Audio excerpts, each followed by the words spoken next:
trying to stand up on their skates to being at an NHL locker room the other day. It's been quite a trip. It means a lot to me. To be, with USA Hockey, with young players growing up, you see how USA Hockey's grown. Can I talk about that a little bit? What that means to you personally and professionally? Well, at first, when you first get involved in amateur hockey, USA Hockey someplace, and I think they still were in Colorado, and they seemed like a different bunch of guys that were disconnected from what you were facing every day. And through the years, I've watched them grow as an organization, and it's very, very rewarding that I was able to vote with the rest of the NHL owners, give them a sizable amount of money every year to help develop U.S.-born players and get them into the NHL. You have a very special bond with one of them who's going in with you tonight. What's it mean to be sharing this with Doug Pete and the history you guys had in 2006? Well, winning a Stanley Cup's special. Winning a Stanley Cup with a kid that played on teams that we sponsored and then played on teams that we didn't sponsor made it even more special. If I remember right, I think Doug had a separated shoulder, and he still lifted that cup. What do you think the role of taking over the Spitfires and kind of taking that next step up in hockey played in getting you to where you are today? Hello, Bob. Hi. How are you? You're still working for the Still trying. Windsor paper? Yeah. Yeah.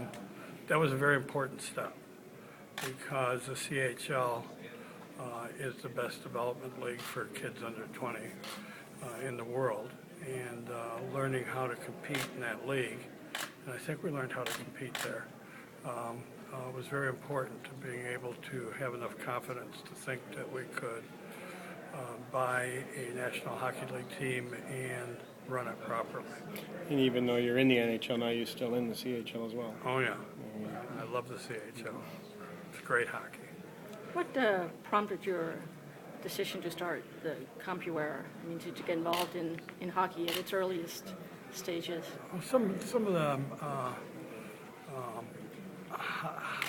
of the people that worked at the company and customers of mine had told me that if you don't get your kids started playing hockey when they were young, they really wouldn't have you already made a choice for them. They'd have a tough time competing when they got older.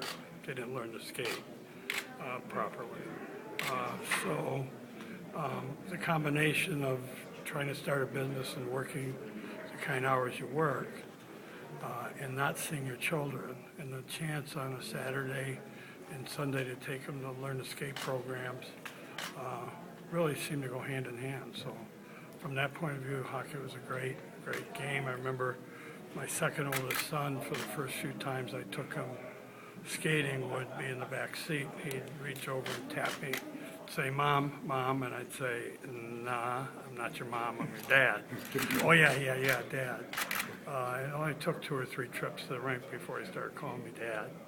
That's how little time we'd been spending with those kids. So Tom Thews, who was one of the founders of CompuWare, along with myself, had a couple boys the same age, and that gave us a great opportunity.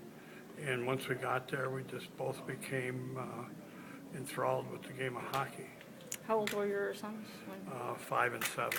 So this actually got you more family time. Oh, absolutely. In fact, hockey gets you a lot of family time. Did you ever learn to skate, Peter? No. You never did learn to skate? No, I played goal a couple times.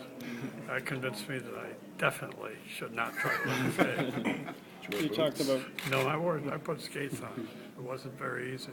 you talked about going to a rink, taking your kids to skate. Where was the rink that you went to? It was on Schoolcraft in Detroit. It was called Winter Wonderland.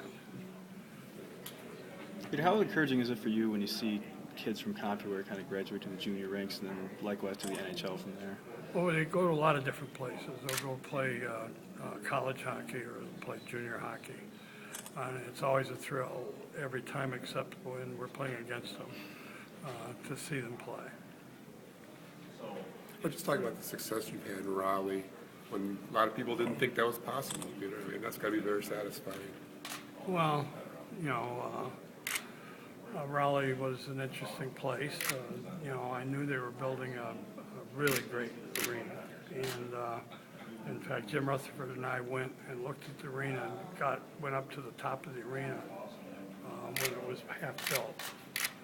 And we could see that it was really steep, which I thought was great because no matter where you sat, you were right on top of the play. And I think that's an important feature in an arena sport.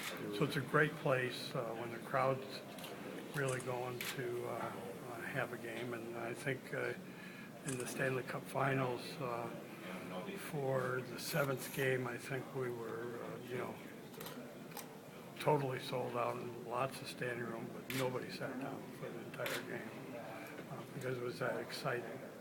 And even when we had the All-Star game there, that's not a really exciting game usually, but again, everybody was very excited. The crowd was part of the game. So it's just been a remarkable place. And by the way, fully half the people live in Raleigh now are from Detroit or Buffalo or New York or Boston, or, you know, or Toronto. A lot of Canadians living in Raleigh. You've had people that have worked with you, like you mentioned Jim Rutherford, he's been with you since the start in Windsor, and Wally Tatimer, another guy you had in Windsor, was your equipment guy for decades.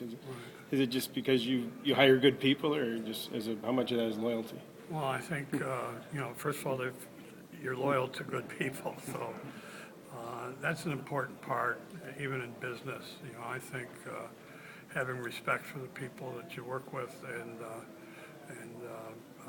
having loyalty are things that help you make a great organization. What are your thoughts on youth hockey in Michigan right now?